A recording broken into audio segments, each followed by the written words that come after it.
Two Dudes in a Brew. Actually, tonight it is Three Dudes in a Brew. I'm Billy. I'm Alex. And I'm Neil. And That's Neil Neil. Vertier. Yes, Neil is one of our really, really good friends. And the reason you see him on the screen tonight is because he brought us the beer for the week. If you can only kind of hear him on audio, it's because I don't have a third mic. Don't knock me. We're a small podcast. We're doing our fucking best. I'll send you an email to send the complaints to. You'll never get an answer. Ever. So, Neil, me and Alex both, and everybody from Two Dudes want to thank you for coming on and, joining us for an episode. Neil didn't only come on, though. Neil brought the beer. Neil brought the beer. So, on that, let's talk about the beer he brought, because that's super important, right? I mean, this is what we're about. This is a beer podcast, so it helps. So Neil has thrown the first monkey wrench into this entire podcast, because we've been doing this now since about like the November area. Yes. We've got we have 26 episodes. Pretty much all of them have been filled with IPAs or something along. I brought an ale once. Something along the lines of IPA, maybe one ale. Neil has brought us the Sweet Baby Jesus from Duclaw Brewing Company. It is a chocolate peanut butter porter. It is a 6.2% alcohol by volume. On the side, it says a classic full-bodied robust porter with a smooth, dry finish and just enough hops to balance aromas and flavors of roasted malt, chocolate, and peanut butter. So rich, just one sip, and you will exclaim the name. Now, Billy, I have one question for Neil to start. what? Neil, where is the beer brewed? In Maryland. Maryland. Baltimore, If you can't see him, Maryland. guys, you can't see him. He actually has a Maryland hoodie on. He's from Maryland, reps Maryland. Is that a Maryland all lacrosse hoodie fucking or day. just a Maryland college one? He's a Maryland guy. That's what he is. So my parents both grew up in Maryland. Yes. Not terribly far. They Okay. moved over the border. I technically grew up in Pennsylvania. I didn't know Pennsylvania roads. I could tell you how to get to Hunt Valley, how to get to all these other places, Towson, Parkville, shit like that. Yeah. Way over where I could get you in Pennsylvania. 10 minutes above my parents' house, I'm fucked. I'm lost. So I identify kind of in Maryland, Harford County, Baltimore, but I'm technically from Pennsylvania. So me and Neil have a connection when it Have a comes slight connection. to Natty Boh, crab cakes, Maryland crabs, because there is the difference between regular crabs and Maryland crabs, I've heard this. and of course the Orioles. Neil, I'm going to ask you, when you put your glasses down, put them on the tablecloth, if you don't mind. We hear it in the audio. And it sounds like an earthquake is happening. But it's only because Neil's fucking sexy as fuck, and he just causes earthquakes everywhere he goes. Did you guys know that? Is that where you're starting off with? 100%. So, Neil, I have to ask you. You know me. You know Alex. You know me for a long time. You know I'm not a porter guy. I'm not a stout guy. So why did you send us this beer? I like it personally because I got a sweet tooth. Yeah. It's from Maryland, and I love beer. There you go. There you go. Sweet Tooth, Maryland, and it's beer. Now, see, I'm stuck and I've never had this before. I like Duclaw. I've had plenty of things from Duclaw. I've had Duclaw beer. So my problem is I don't do the coffee beers. I don't do the chocolate beers. I stay away from porters and the heavy beers because I don't like. I like my coffee, my whiskey, and my beer all the same. I want it to taste like coffee, whiskey, or beer. I don't want it to taste sweet. I don't do the Okay. seltzers either. But I know some people that can do the seltzers and drink them all day. They make me nauseous. I can tell you right now, like, it says Tell it's me. chocolate peanut butter, right? If this is legitimately going to taste like peanut butter, I'm here for it 100%. Because I fucking love peanut butter. Like, it's so good. But the only way we can know is by one way. Tell me the way. Pop a top, smell it, and send it. Let's fucking go. Billy, I believe, because Neil brought the beer, Neil opens the first beer. He does. Absolutely. Open got it, it. Open pour it it, and we'll all pour, then we'll try it together.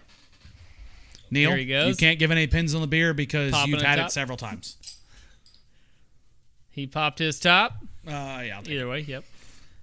And he's going to Go make ahead and his pour. Actually, what's funny is Neil was drinking Woodford Reserve and ginger ale before God. this. So he's already had some drinks at this point. As just long, so you know, just like we have. Yeah. We did pregame this. We did the Edmonds Oast of Bound by Time, which we Yeah. both gave 5s, and we've drank 2 of them tonight. So there's Nils pour. Wow, we that will, is fucking we dark. will not have a pour check tonight. We will not. Because Neil's here, the ladies are doing their own thing tonight. We're producerless. We're just going to make it Kind happen. of per the usual. Yeah. It's a Friday night. The boys are running the show. We're here to have fun, dude. We'll be all right. But Mascot Macy's here with us, so that's all that Mascot matters. Macy's always here, guys. You know what? That'll be a shirt that comes out, Mascot Macy. Mascot. And it'll be her just like laid We'll out. have one Two Dudes in a Brew. We'll have one Macy laid on the Yes, floor. yes. I'm there for that. Just straight T-dab. Alex is going to make his pour now. Not with my glass, but his. That's my glass. That's my glass. This is my glass. Yeah, that's your glass. Yeah. And plus, I don't feel like porters pour the same. You see what I'm saying? Like, that was a good turn. Oh, shit. That's a good fucking pour.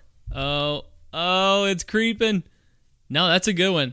I would give that a 5, dude. That's a 5. I would give that a 5. I don't care what producer Jordan says. That's 100% a 5. That was. So now, Billy, you've seen 2 different pours. You better hit this one on the head. I'm not going to. What kind of bartender are you? I don't fucking tend bars. I drank the beer from the tender who bars. Wait, Tinder or tender? Tinder? I or E? Schminder Bender. No, I or E. Drink beer, get bent. Let's go. I'm not 100% sure what that means. It just means drink until you pass Oh, out. that's going over. That's totally going over. Nah, dude. Nah, check her out, dude. Get Fuck over that yeah. Fuck yeah. Get over it! Bro, that's fucking... Oh, it's over on the side! You lose! I'm sorry, dude, Macy. that's a come back. 4.2 right there. No, that's a 4.8. I'll It's give a it a 4.8. That's a 4.8, but you went over. Nah, that's fine. I want it noted in our notary of notes. No, went over. in our Rolodex of notes, I will say, Alex, 100% you get a 5. I'll get a 4.8. Neil, you fucked that up. You get you get a solid 3.2. Was the 0.2 because he's a guest? 0.5. Oh, wow. 0.5 is because You're moving up the standings. He's like a brother. It's fine. So, you know what's next? We need to cheers it, smell it, and drink it. Can I request one thing? Yeah. We're all going to smell it. We're all going to cheers in the middle. You dump it on my computer, I'm going to get screamed at. All right. No one's dumping it on anyone's computer. Neil? Let's go, Yep. Neilford. Cheers, my guys. Cheers. Let's give her a... Oh, it it smells like it peanut butter. It smells God like... damn yeah. it. That's not bad. That is not peanut butter. No, it tastes like black coffee. It's not peanut butter. It tastes like black coffee. Yes, it does. Like I drink stale, black coffee. To me, it tastes like cold old black coffee. I'm totally cool with that. I still drink Folgers. Yeah, what are you so. saying? That's awesome. That's awesome. There you go. Sweet. All right, I'm down for it. So, guys, that is our beer. That's going to push us 100% into our favorite / hated bullshit of the week. See, that one was nice. You change it up just a hair every week, and that was just... You like that? Spot How it on. just flowed? It was nice. Neil, you got a bullshit of the week? Anything that you can complain about that's not really that bad because once you actually say it out loud, it doesn't come off that bad? I say, remember, this is going on the You're internet. good. Okay. You're good. Neil's good. All right, sweet. Alex, what do you got? You know, my bullshit's going to fall back on my shoulders is the problem. So we got to go up north. Actually flew into BWI on Sunday. Went up north for a birthday party for my mom. Surprise birthday party. Had a great time. We flew up Sunday morning because Saturday night we didn't work. Flew back Monday night. I'm We're listening. taking pictures for the... I'm trying to make sure we can get it all posted Oh, God. so everybody knows we had the wonderful, beautiful Neil with us. Neil, you got a pose for us? There we go. We went up north for a birthday party, which I was grateful to be go for my mom. It was fun, quick, up and back. Yeah. I don't know what, and I do this every once in a while to myself. For some reason, I knew I had a flight. Me and Jordan had a flight back at 7 o'clock. Okay. Got to be at the airport at a specific time. It's BWI, so BWI can be a problem flying. I've flown out of there at What does BWI stand for? Baltimore, Washington International Thurgood Marshall Airport is the full name of the Jeez. airport. Have you ever flown out of there? My grandfather used to work there.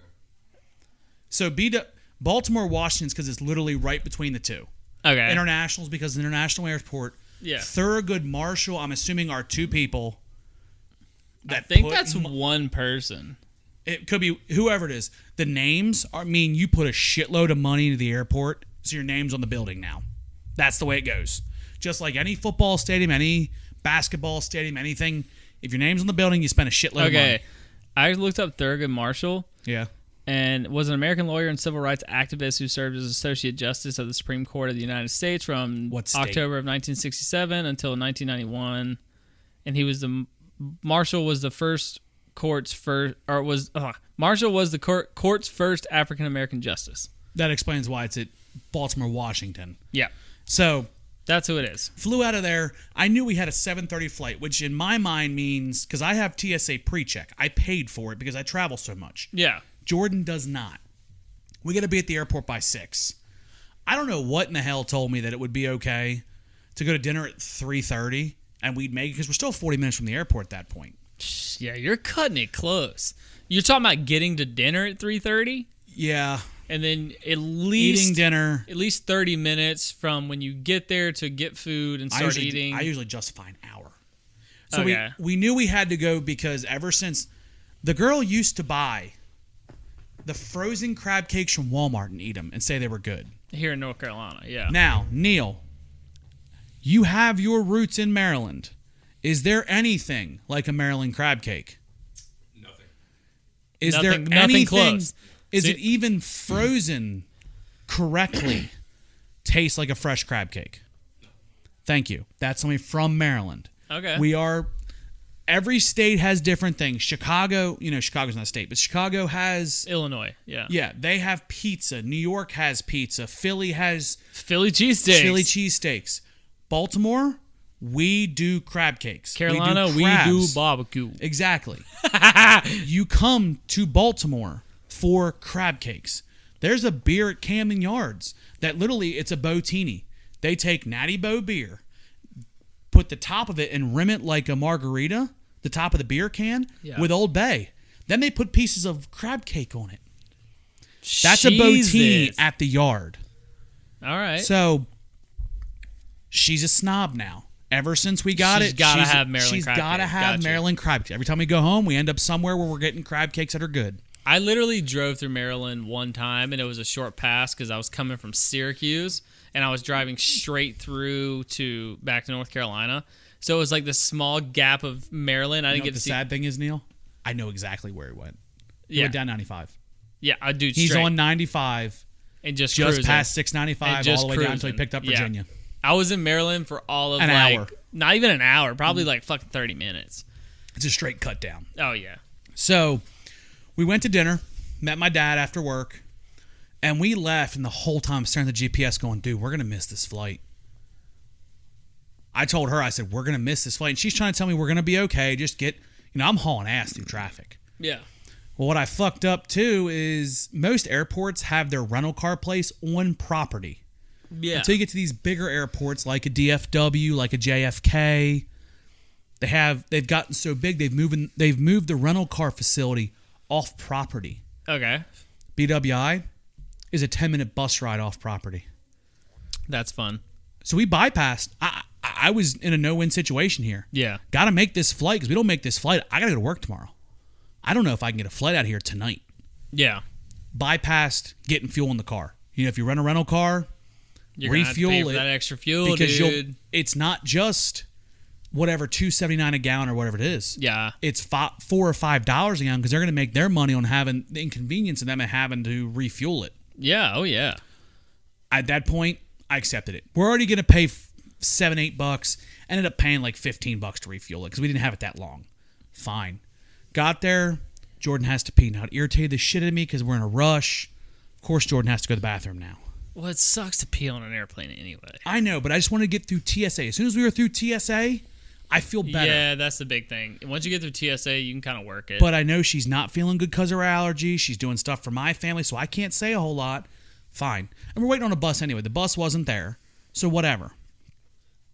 She takes off 5-6 minutes in. I'm playing on my phone, look at the time. Probably the 6th time look at the time in the last 2 minutes. I get a notification from American because I have the American app because I fly with. That's all who I fly with at this point. Yeah. Flight's been bumped. 8 o'clock.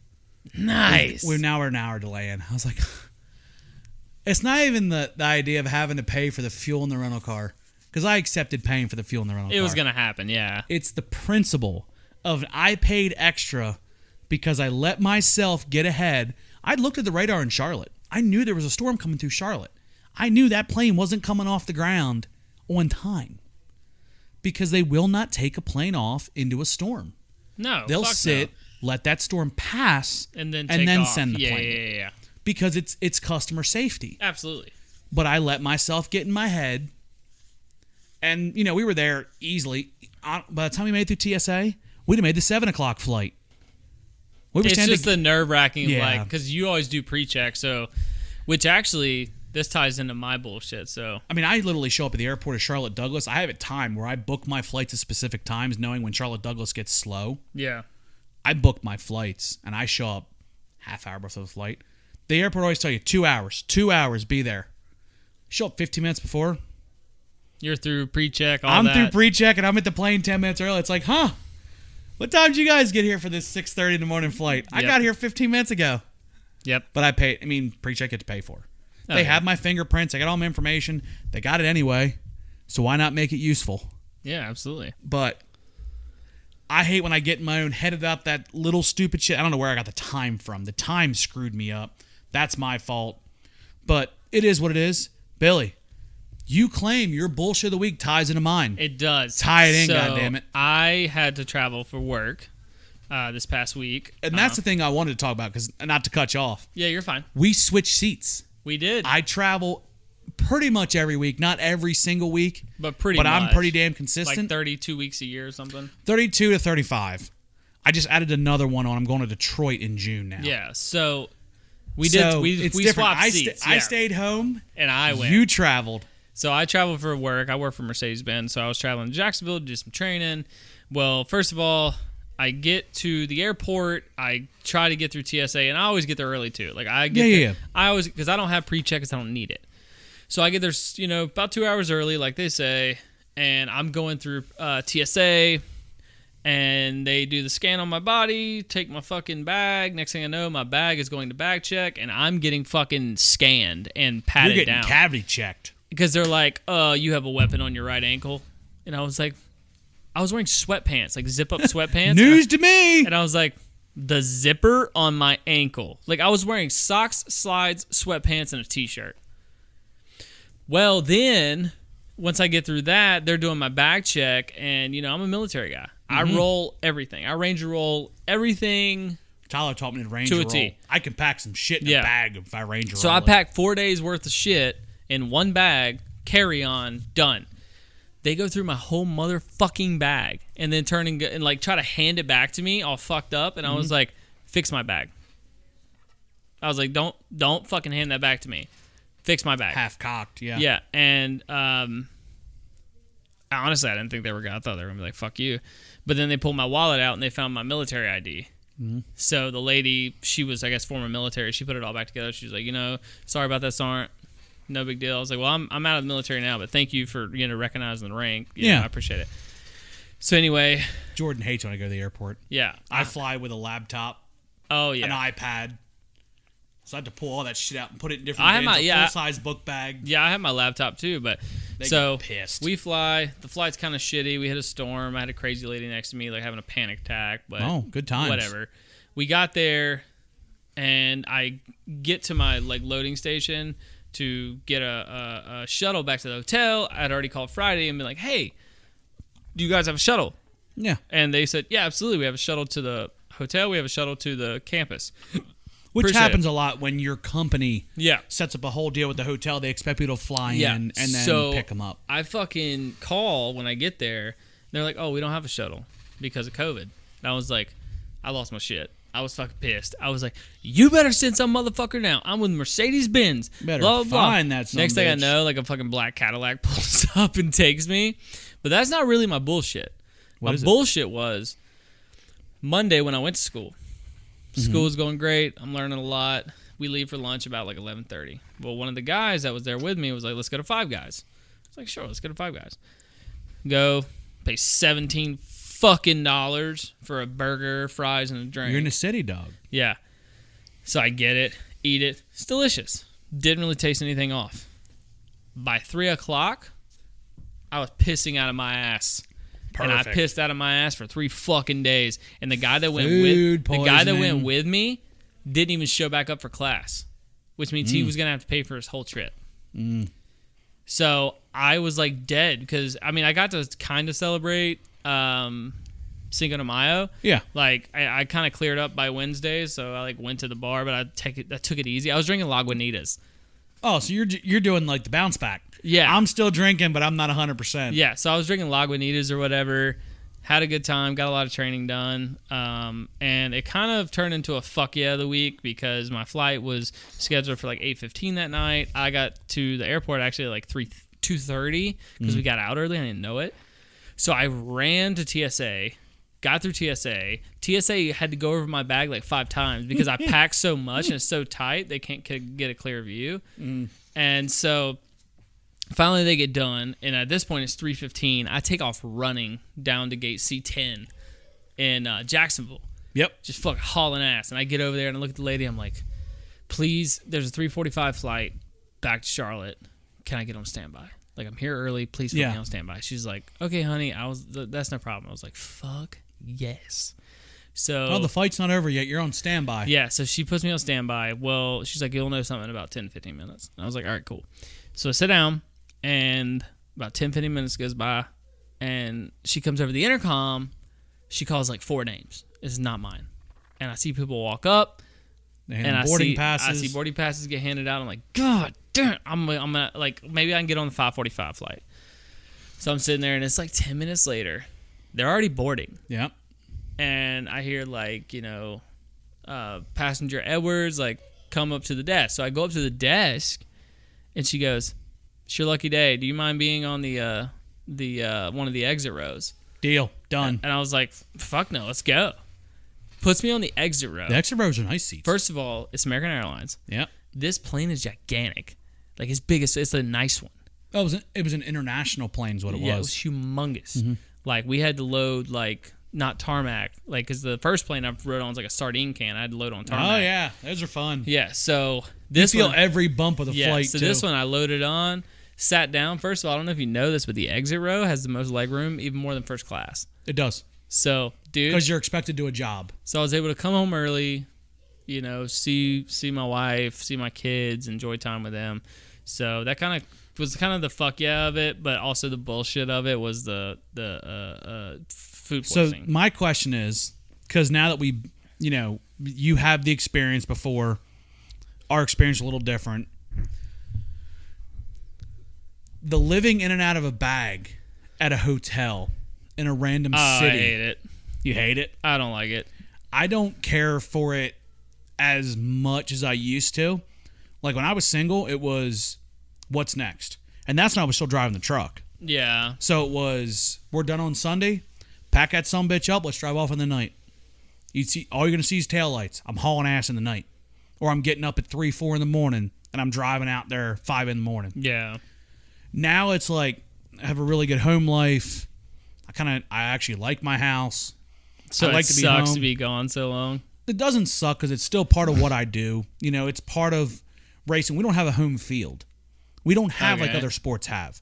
The NFL plays 8 games at home a year. Yeah. That's 8 games a year. They sleep in their own bed that night. We race in Charlotte twice a year. I was getting to my topic. That was you. I'm sorry. We race in Charlotte twice a year.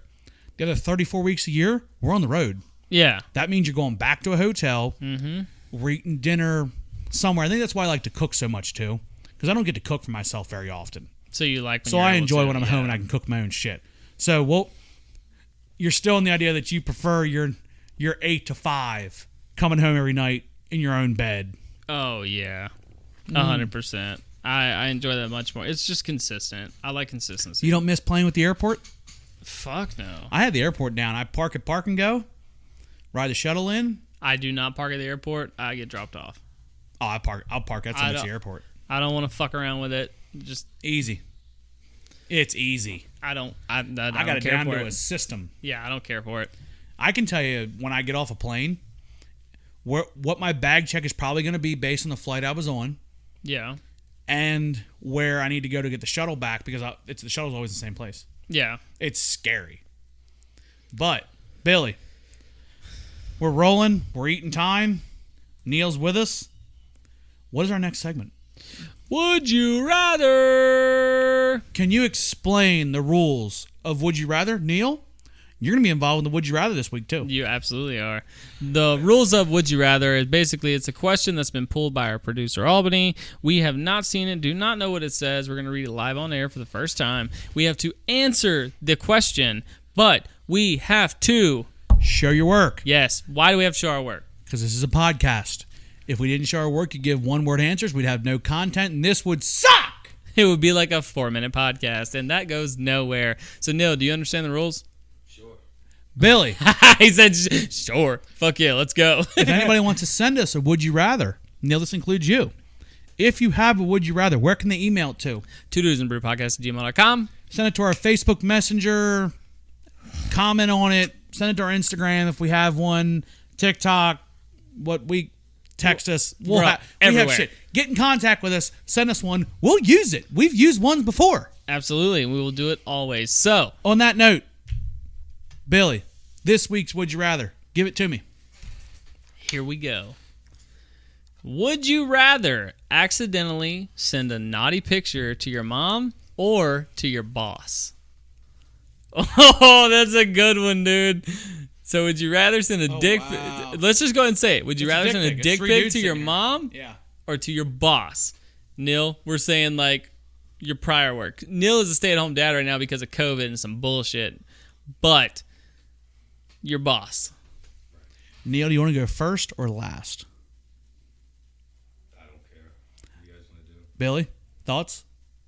Neil, mom or boss? There it dick is. pic, send it. My boss. Why? Why would you rather instead of your mom? Mama's boy, and I just. Oh, because you're a mama's boy, and she would be like freaking the fuck out. How embarrassed would you be? I'd be pretty embarrassed. I'd probably cry. How would you said I'd probably cry? What? I would probably cry. Yeah. I'd be devastated. How do you take your dick pics? Are you the under the shaft guy, or like the mirror turn guy, or like the straight down guy? I've never done it. You've What? never seen a dick pic? Really? No, what? Wow. That's high quality. Are you? What are you? Are you under the shaft? Under the shaft. Oh, under the shaft's the way to go. The reason why is because Listen, I'm not hung like a horse, so Yeah, I got to get everything I can that's get what out I'm of it. saying. If you send Angling it, is everything. if you go straight under the shaft, the shit looks like it's like 9 feet long. it looks like a baby arm. It doesn't matter if you're a 2 millimeter motherfucker. You do under the shaft, you can make that shit work. 100%. You can impress a whole fucking porn star cast. So Neil said his boss. How do you think your boss would react? He'd probably laugh. And then joke about your dick? Oh, yeah. That's the way it goes. So Neil said he would send it to his boss because if he sent it to his mom, he's a mama's boy. He'd be so embarrassed that he would probably cry. Alex, Huh? mom or boss? Boss. That's easy. Yeah? My boss would call me and bust my balls, and I'd never hear the fucking end of it. But I can tell you, my mom, oh, hell no. No, mm-mm. I would Neil. A mama's boy. That ain't gonna happen. Oh, man. I'll take the rationing of shit I get for it, because I've had enough drinks with my boss and done stupid shit. At least I can go, hey, you done this stupid shit then, too. So my question would be, as far as this goes, is so if you need to get in the drink, you can do it, dude. You're Go good. to the fridge. We move. We get up all the time. You sure? Go make you a drink. It'll be all right. Whatever you want. So my question would be based on the picture. Yeah. Is your face in it? No. No face. Dick pic only. 100% send it to my mom. 100%. Wow. 100%. Why? Because you could get away with it. No, so you can't lie your way out of this. You got to be like, oh, my You bad. got to tell the truth. Yeah, well, I don't talk to my You're mom. not I don't lying really your talk ass to my off on mom that this much one. anyway. And also, she's seen my dick. Like, when I was a baby, like, she wiped ain't my seen it ass. since you've been an adult. You got 3 kids. Oh, that's true. Nah, still, I send it to my mom. It's just that easy. Your mom. Yeah, but I'm not. Really? No hesitation. Because my mom would feel so awkward about it, she would never bring it up. And if she did, it would be so brief, it would be like, because all I would have to do is like, my bad, wrong person. And she would be like, oh, I wouldn't even care what I wouldn't care what my mom's response is. It's just, I've done that. I'm stupid. That's the rest of my life. I have to live with the fact that I did that. Like I'm saying, I would 100% be like, my bad, mom. Producer Albany. Mom, that's my dick. Really good timing. Actually, perfect. We timing. have a question for you. I said I would send it to my you fucked up. I said I would send it to my mom. Albany. Figured you would. Yeah, see, she knew it. Albany. She knew it. Come join us. Same question to your boss. Now, would you send? I don't know how you want to take this one. We took it as a dick pic because we don't. There's no point in sending the rest This of is us. my boss. No, that's a Girl, bull- send it to dirty me. pictures all that's day. a Hey, you can bullshit send it to me answer. all You know day. it. All day. Would you rather send a dirty picture to your mother or to your former boss? This is my boss. Nah, that's a bullshit answer. Don't step around it. Is it wrong? I mean, we are her boss. No. So that would actually No. that would be like you sending it No. to him. What? Because technically you're a producer and we're the host. So therefore you would be Yeah. sending. Now we'll make it awkward on you. What if it was to your mom or accidentally to the podcast group text? Oh. The podcast group text. Well, look, Pat. Nice. Of course, other than me, the podcast group text is seeing what she has. That's bullshit. But you haven't. That's not the point. Has your mom seen what you have? Not since I've gotten Has to your this. boss seen what you have? God, I hope It's not. the but I've same been thing. blacked It's out one before. person. Your old boss at your former job. My wife just said she would send you a nude. All right. Well, I'm not arguing. That's because she's fine as fuck. I don't want that conversation with my mom. I can't ask Jordan that. I don't 'cause think it know would what be her a answer would conversation. You know what Jordan's answer would be? I'll send it to my boss. You know why? She works for herself. Yeah. That's true. So that was fun. So Neil boss, you boss, Yeah. her boss, me, mom, 100%. I'm the outlier. I'm protesting Albany's answer. She don't give a flying fuck. I know she don't. Not one. So guys, that will lead us directly in to our topic. Billy, we have not talked about what our topic is this week. We mentioned it last podcast if you listened. But if you did not listen, Neil, what's our topic? Marilyn Monroe. oh, There it is. shit. See, there's a listener right That's there. a listener. All right, guys. So, yes, that is our topic for this week. It is on Marilyn Monroe, and I'm kind of obsessed. I have a tattoo. You have a tattoo, you have a shirt, you got a picture in your garage. I have an ornament, a Christmas ornament. We have a picture in our bedroom of her. Jordan's a die-hard. Yes, me and Monroe Jordan, we live on E? the same wavelength for that. What was the person everybody... Oh, Swifties. What would Monroe be? Monroe E's? I don't know. Marilyn E's? Marylandese.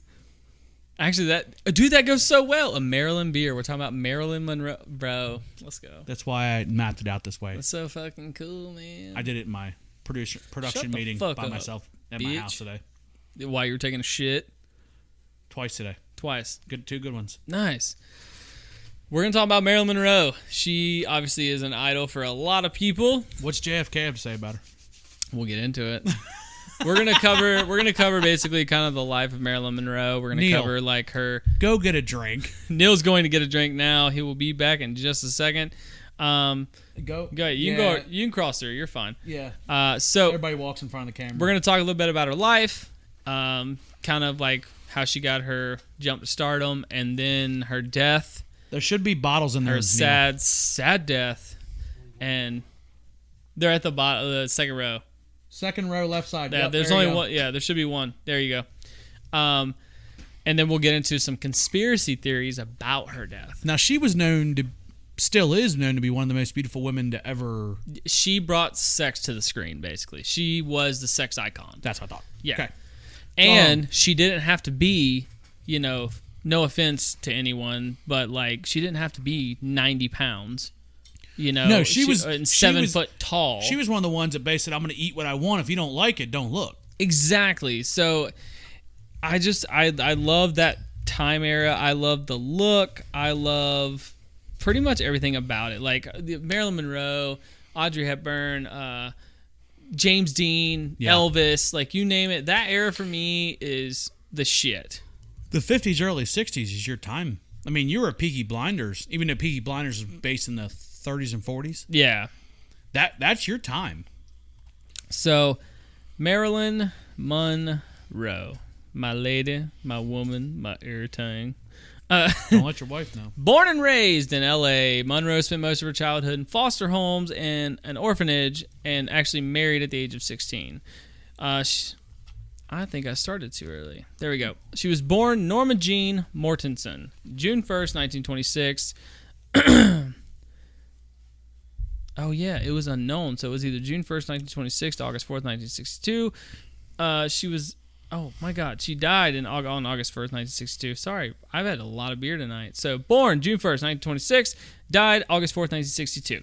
Was an American actress, model, and singer famous for playing comedic blonde bombshell characters. She became one of the most popular sex symbols of the 1950s and early 1960s and was emblematic of the eras of sexual revolution. She was a top-billed actress for only a decade, but her films... Make sure you listen to this. Her films grossed $200 million, which would be the equivalent to $2 billion in 2019. Oh, she killed it. By the time of her death in 1962, that's how much she accumulated. Yeah. Long after her death, she continues to be a major icon. In 1999, the American Film Institute ranked Monroe 6th on its list of the greatest female screen legends from the golden age of Hollywood. Does it say who was ahead of her? No, it does not. Who are you even going to put?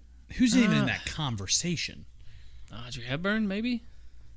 Maybe? I mean, I will say I'm not the best on screen actors alone. Yeah. But that's got to be an absolute stacked list of names. I mean, yeah. And I'm sure with her untimely death, that's what's killing her.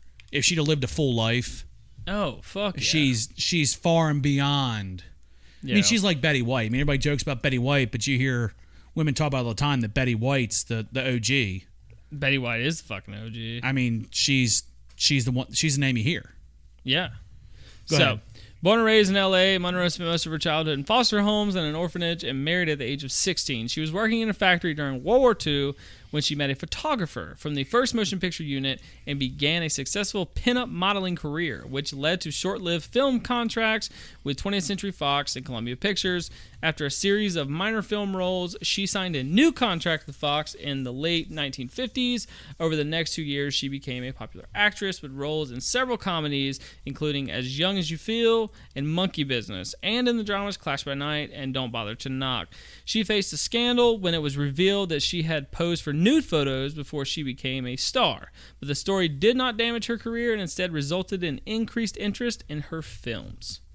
So, by 1953, Monroe was one of the most marketable Hollywood stars. She had leading roles in the film Noir Niagara, which focused on her sex appeal, and the comedies Gentlemen Prefer Blondes, and How to Marry a Millionaire, which established her star image as a dumb blonde, quote unquote. The same year, her nude images were used as the centerfold and on the cover of the first issue of Playboy. She played a significant role in the creation and management of her public image throughout her career, but she was disappointed when she was typecast and underpaid by the studio. She was briefly suspended in early 1954 for refusing a film project, but returned to star in the 7-Year Itch. That was in 1955, one of the biggest box office successes of her career. When the studio was still reluctant to change Monroe's contract, she founded her own film production company in 1954. She dedicated 1955 to building the company and began studying method acting under Lee Strasberg at the Actors Studio. Later that year, Fox awarded her a new contract, which gave her more control and a larger salary. Her subsequent roles included a critically acclaimed performance in Bus Stop in 1956, and her first independent production, The Prince and the Showgirl, in 1957. She won a Golden Globe for Best Actress for her work in Some Like It Hot in 1959, and a critical and commercial success. Her last completed film was the drama The Misfits in 1961, a year before her death. So she acted basically up to the end. I mean, literally. So let me keep rolling here. It's just like there's so much about her. So it's like, fuck, Well, that's the problem is you have to weed out all. you really do. And it's kind of tough for it. Yeah. So, our life podcast. and career of Marilyn Monroe. Some of this may lay over, but deal with it. 1926, 1943. Monroe was born, like I said, Norma Jean Mortensen at the Los Angeles County Hospital in Los Angeles, California, on June 1st of 1926. Her mother, Gladys Pearl Baker, was from a poor Midwestern family who had migrated to California at the turn of the century. At the age of 15, she married John Newton Baker, an abusive man 9 years her senior. Wow. Fucking domestic abuse pisses me off. They had 2 children named Robert and Bernice. She successfully filed for divorce and sole custody in 1923, but Baker kidnapped the children soon after and moved with them to his native Kentucky. Monroe was not told that she had a sister until she was 12 and met Bernice for the first time as an adult. Following the divorce, Gladys worked as a film negative cutter at Consolidated Film Industries. In 1924, she married Martin Edward Mortensen, but they separated only some months later and divorced in 1928. The identity of Monroe's father is unknown, and she most often used Baker as her surname. Although Gladys was mentally and financially unprepared for a child, Monroe's early childhood was stable and happy. Gladys placed her with the evangelical Christian foster parents Albert and Ida Bolender in the rural town of Hawthorne. She also lived there for the first 6 months until she was forced to move back to the city due to work. She then began visiting her daughter on weekends, and in the summer of 1933, Gladys bought a small house in Hollywood with a loan and moved 7-year-old Monroe in with her. They shared the house with lodgers, actors George and Maud Atkinson, and their daughter Nellie. So let me ask this real quick. Where did the stage name Marilyn Monroe come from? Because that wasn't her name. It's coming. Okay, it's coming. Yeah, it's okay, coming. sorry. It should be. Yeah, it's coming. Excuse me. You made me look. In January 1934. I'm a dick, I know. In January of 1934, Gladys had a mental breakdown and was diagnosed with paranoid schizophrenia. Perfect. After several months at a rest home, she was committed to the Metropolitan State Hospital. She spent the rest of her life in and out of hospitals and was rarely in contact with Marilyn. Marilyn became a ward of the state, and her mother's friend, Grace Goddard, took responsibility over her and her mother's affairs. In the next 4 years, Monroe's living situation changed often. For the first 16 months, she continued living with the Atkinsons and was sexually abused during this time. Oh, perfect. Just Like- keep adding on. Yeah. Always a shy girl, she now also developed a stutter and became withdrawn. In the summer of 1935, excuse me, she briefly stayed with Grace and her husband, Irwin Doc Goddard, and 2 other families, and in September, Grace placed her in the Los Angeles Orphans Home. The orphanage was a model institution and was described in positive terms by her peers. But Monroe, as we all can, understand, felt abandoned. Of I course. mean, how many fucking people do you have to go through? And Well, foster care alone, I've been lucky enough, never been through foster care, but to be in one version of foster care, Yeah. and to go to how many different homes? A shitload. Just continually bounce. 3 to 4, yeah. It starts that thought process of what's no one wrong wants with me. No, what's wrong with me? No one Yes. wants me. That all shit. Correct. So, encouraged by the orphanage staff who thought that Monroe would be happier living in a family, which obviously she would, Durr. Grace became her legal guardian in 1936, but did not take her out of the orphanage until the summer of 1937. Monroe's second stay with the Goddards lasted only a few months because Doc molested her. She then lived brief periods with her relatives and Grace's friends and relatives in LA and Compton. It was Monroe's childhood experiences. Compton. Sorry, guys. There was a phone call coming in. That made her want to become... Okay, yeah. So, it was Monroe's childhood experience that first made her want to become an actor. She said, I didn't like the world around me because it was kind of grim. When I heard that this was acting, I said, that's what I want to be. Some of my foster families used to send me to the movies to get me out of the house, and there I'd sit all day and wait until the night, up in front, there with the screen so big, a little kid all alone, and I loved it. So she literally invested herself into film. She invested herself She into the disappeared song. in the movies. Yes. That's... Because, that happens to me now. Yeah. if we sit down and watch a movie, it feels like just like when you're really into a movie. You're part of it. Yeah, you're like, Yeah. I'm just me in the room because like I'm so invested. You know? Yeah. I mean, Neil, you can attest to that. Like when you watch a movie, it's almost like no one else is around. That's how I am with music. Yeah, that's how Neil is with music, 100%. Well, I feel the same way. You know, when I and the bands I listen to, me and Neil have a pretty close taste in music at times. Yeah. You're not yourself. You can almost feel yourself holding the guitar, being on stage, being a part of that show. Yeah. She hated her life as she was so much that she was able to disappear in the movies and get herself out of something that hurt her constantly. Yeah. And disappear into different characters. Yeah. Which makes 100% sense. So we're going to get into her modeling and first film roles. Okay. So in April of 44, Doherty... Sorry, I need to actually... Oh, I skipped a whole thing. What'd you skip a whole thing for? Monroe found a more permanent home in September of 1938 when she began living with Grace's aunt, Anna Lower, in Saltell. She was enrolled in the Emerson Junior High School and went to weekly Christian Science services with Lower. Monroe was otherwise a mediocre student but excelled in writing and contributed to the school newspaper. Due to the elderly Lower's health problems, Monroe returned to live with the Goddards and Van Nuys in around early 1941. The same year, she began attending Van Nuys High School. In 1942, the company that employed Doc Goddard relocated him to West Virginia. California child protection laws prevented Goddards from taking Monroe out of the state, and she faced having to return to the orphanage, which we all know she didn't want to do.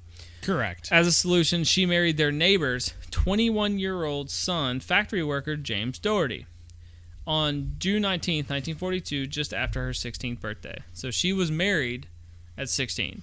Which, in this day and age, is completely taboo. Oh, yeah. At that time, it was not the wildest thing you've ever heard. Shorter lifespans. Yeah. That was like the whole deal. Monroe subsequently dropped out of high school and became a housewife. She found herself and Doherty mismatched and later stated that she was dying of boredom during the marriage. Oh, wow. Yeah. Tell me how you really feel. In 1943, Doherty enlisted in the Merchant Marines and was stationed at Santa Catalina Island, where Monroe moved in with him. Now, this is between 1944 and 48, modeling and first film roles. In April of 1944, Doherty was shipped out to the Pacific, and he would remain there for most of the next 2 years. Monroe moved in with her in-laws and began a job at the Radioplane Company, a munitions factory in Van Nuys. In late 1944, she met a photographer named David Conover, who had been sent by the U.S. Army Air Force's first motion picture unit to the factory to shoot morale-boosting pictures of female workers. Although none of her pictures were used, she quit working at the factory in January of 45 and began modeling for Conover and his friends. Defying her deployed husband, she moved on her own and signed a contract with the Blue Book Model Agency in August of 45. The agency deemed Monroe's figure more suitable for pinup. We know what pinups look like. We do know what pinups look like. I love pinup girls. I can completely agree. You know what's crazy is like every single year, Albany gets me this. Actually, it's not even Albany started it. She would get me. It's a painting of pinups calendar, and I'll put it on my toolbox because like it's kind of classy. Like it's not like if you get anything off the tool truck, it's just nudes. Yes. There's no nudes in the pinup. It's chicks in bikinis. Yeah, well, that or like anything. It's still covering. Yeah. But then like this old guy loved them so much in my work that he would go every year and buy the new one for me, and just so he could look at it. Yeah. So. And again, I agree. There's a certain classiness to pinups, even if they might even be showing as much skin as something you get off a Snap-on truck or a Mac Tools truck. Yeah. But there's a different way of doing it. Oh yeah. So the agency deemed Monroe's figure more suitable for the pinup than high fashion modeling, and she was featured mostly in advertisements and men's magazines. To make herself more employable, she straightened her hair, dyed it blonde. According to Emmeline Snively, she wasn't even actually a natural blonde. No, she was like a dirty redhead, like I never knew that. Like brown redhead type deal. She's dirty blonde. Yeah. According to Emmeline Snively, the agency's owner, Monroe quickly became one of its most ambitious and hardworking models. By early of 1946, she had appeared on 33 magazine covers for publications such as Pageant, U.S. Camera, Laugh, and Peak. As a model, Monroe occasionally used the pseudonym Jean Norman. Which is a play on her name. Yeah. Through Snively, Monroe signed a contract with an acting agency in June of 1946. After an unsuccessful interview at Paramount Pictures, she was given a screen test by Ben Lyon at 20th Century Fox executive. Head executive Daryl Zanuck was unenthusiastic about it, but he gave her a standard 6-month contract to avoid her being signed by rival studio RKO Pictures. Monroe's contract began in August of 1946, and she and Lyon selected the stage name Marilyn Monroe. So okay. That's how we got so there. The studio decided together with name. her. Yeah, she was going by Jean Norman, Yep. And it just kind of moved into Marilyn Monroe. This name was picked by Lyon, who was reminded of Broadway star Marilyn Miller.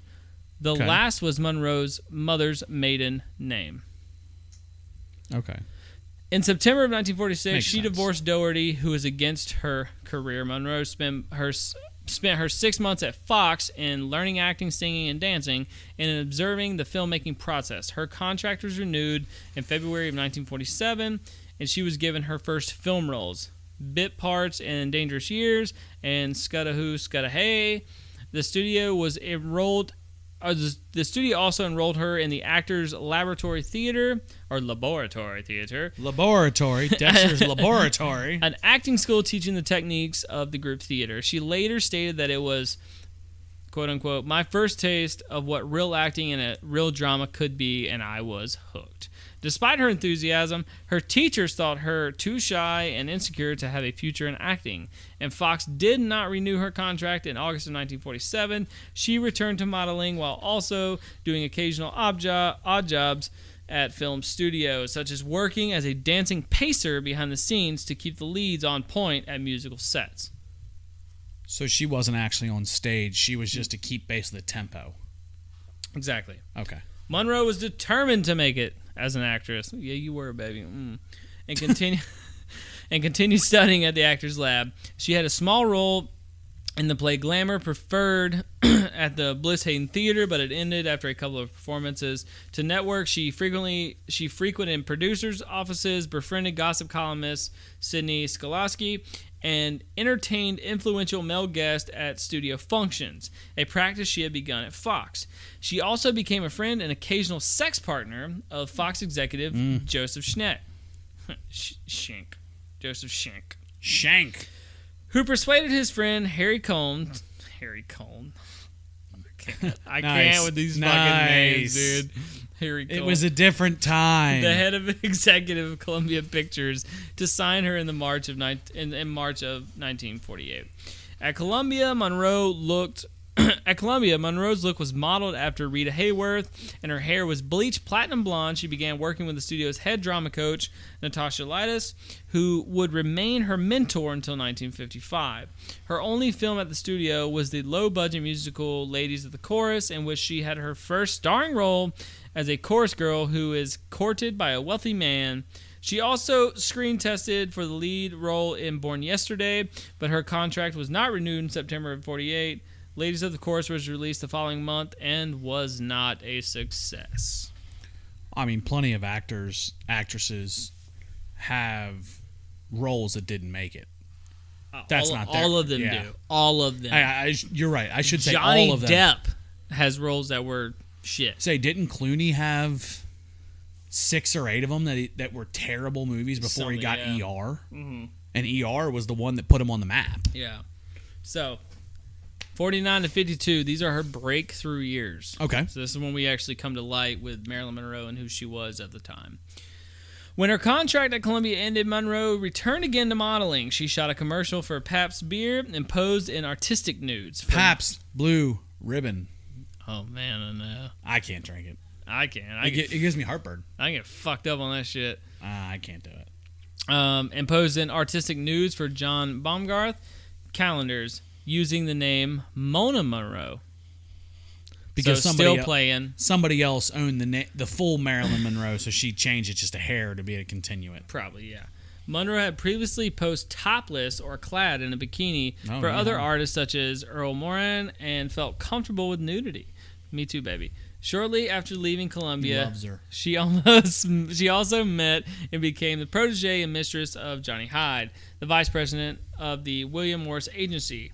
Through Hyde, Monroe landed small roles in several films, including in 2 critically acclaimed works, Joseph Mankiewicz's drama All About Eve and John Huston's film noir, The Asphalt Jungle. Despite her screen time being only a few minutes in the latter, she gained a mention in photoplay, and according to the biographer Donald Spoto, moved effectively from movie model to serious actress.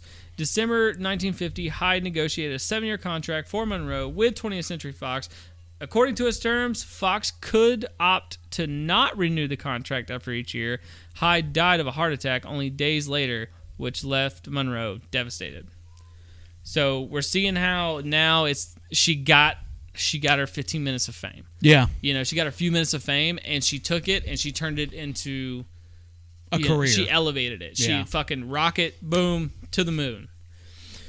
In 1951, Monroe had supporting roles in 3 moderately successful Fox comedies, As Young as You Feel, Love Nest, and Let's Make It Legal. According to Spoto, all 3 films featured her essentially as a sexy ornament. So today that would be, what do they call that? Objectified. Yes. Today's word would be objectified. Yes. But it was more like she but she kind of put herself in a... Oh, yeah. She wanted put to be herself in successful. line. I don't want this to come off wrong. She wanted to be successful, and she used sex appeal to do it. So it was almost like every means necessary. Almost to being there. Objectified was her skill, like that. She used that to her advantage. Well, and again, it was a different time and age. She had to use the tools she was given. God naturally gave her. Yeah. To get along in the business. Because it was a very different business at that point. Yeah. So Bosley Crowther of the New York Times described her as superb in As Young as You Feel, and Ezra Goodman of the Los Angeles Daily News called her one of the brightest up-and-coming actresses for Love Nest. You're popular tonight. Can you keep talking? I have to take this. Yeah, go ahead. Guys, let me talk about a couple sponsors, a couple partners of the podcast. We're going to start out, Neil. We appreciate you bringing the beer. We appreciate you coming along and joining us.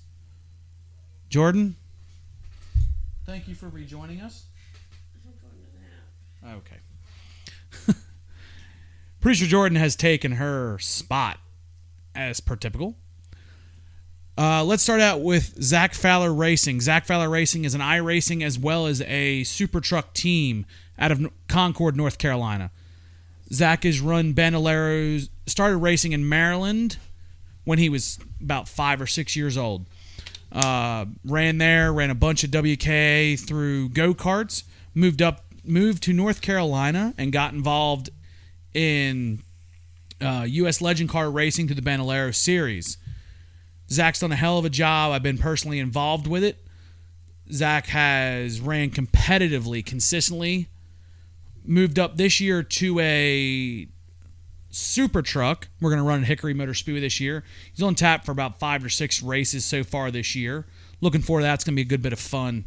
Zach is looking for sponsorship, so if you do want to sponsor the team, go ahead and email Twodudesandabrewpodcast@gmail.com. Nice. We will be able to get you in contact with him. Look at Zach Fowler Racing on Facebook.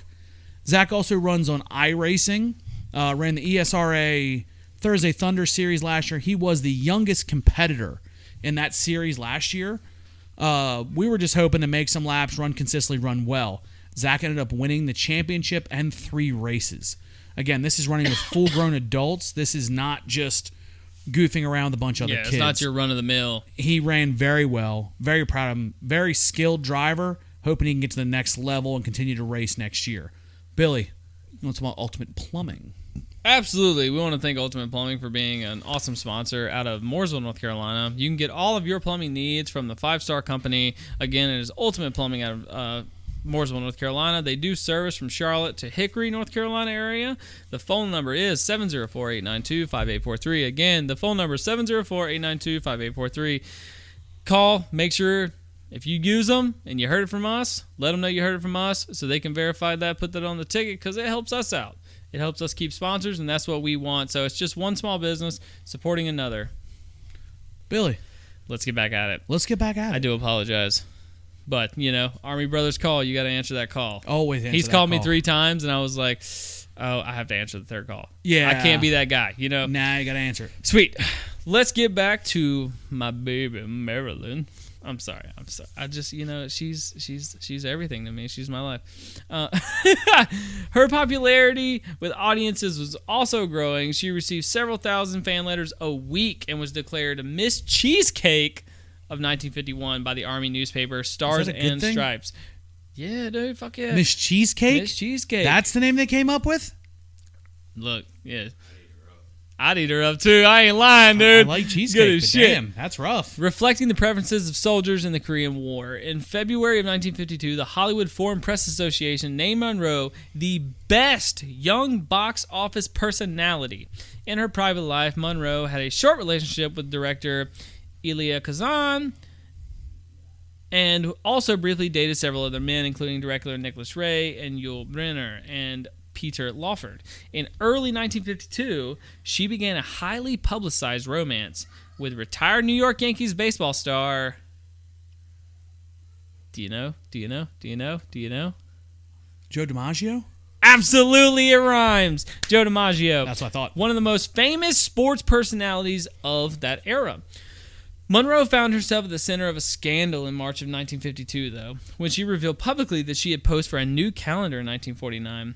The studio had learned about the photos and that she was publicly rumored to be the model some weeks prior, and together with Monroe decided that to avoid damaging her career, it was best to admit to them while stressing that she had been broke at that time and needed money. The strategy gained her public sympathy and increased her interest in her films, for which she was now receiving top billing, which is like she was getting paid hand over fist. They're just paying her out the ass now. So we went from orphan to 15 minutes of fame. Or not even 15 minutes, like 2 minute or a bunch of failed projects. Yeah. 15 minutes of fame to you were the top. You were the shit. You were top of the line. You're a badass. You're the shit. So that's where we're at now. In the wake of the scandal, Monroe was featured on the cover of Life as the talk of Hollywood, and gossip columnist Hedda Hopper declared her the Cheesecake Queen turned box office smash. Cheesecake Queen. I mean, that was cheesecake. That was before there was any judgment, Fox released 3 of Monroe's films: Clash by Night, Don't Bother to Knock, and We're Not Married. Okay. Soon after, to capitalize on the public interest, because now, she's such a big name, her name's just stuck out. It's like Justin Bieber, it's a name. The name's just it's a so household stuck. Name. He does something really crazy, have a house party and cops show up, and then 2 weeks later he drops a song. Yeah. You know what I'm saying? It's and because it just kills his name's rolling. Yeah. Might as well go ahead and do something to make him money. Mm-hmm. Despite her newfound popularity as a sex symbol, Monroe also wished to show more of her acting range. She began taking acting classes with Michael Chekhov and mime Lot Gosler soon after beginning the Fox contract, and Clash by Night and Don't Bother to Knock showed her in different types of roles. In the former, a drama starring Barbara Stanwyck and directed by Fritz Lang, she played a fish cannery worker. To prepare, she spent time actually in a fish cannery in Monterey. Oh wow! So method acting. That's what that is. You become part of the environment. Yeah. She received. It's like Heath Ledger or Shia LaBeouf. Both of them were method actors. They just became the character. Yeah. In their real life, so that when they transferred it to screen, it was literally seamless. Yeah. She received positive reviews for her performance. The Hollywood Reporter stated that she deserved starring status with her excellent interpretation, and Variety wrote that she, quote, has an ease of delivery which makes her a cinch for popularity. The latter was a thriller in which Monroe starred as a mentally disturbed babysitter, and which Zanuck used to test her abilities in a heavier dramatic role. Okay. It received mixed reviews from critics, with Crowther deeming her too inexperienced for the difficult role, and Variety blaming the script for the film's problems. So another one that struggles. Yes.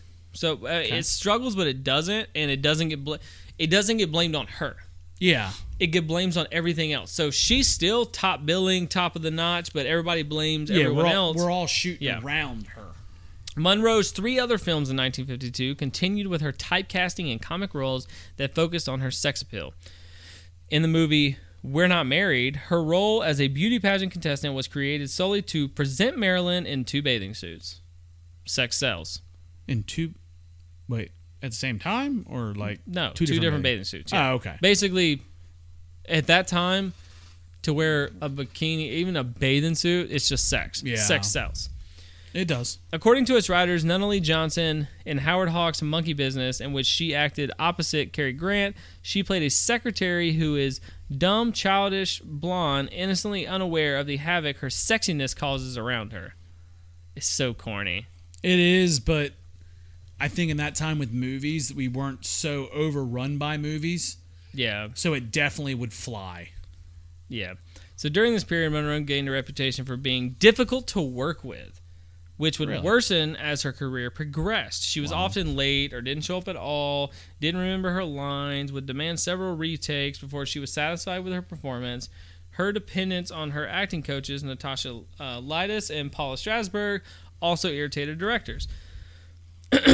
Monroe's problems have been attributed to a combination of perfectionism, low self-esteem, and stage fright. She disliked her lack of control on film sets and never experienced similar problems during photo shoots, in which she had more say over her performance and could be more spontaneous instead of following a script. So she wanted to just do. Yeah. Which back then, They didn't do that.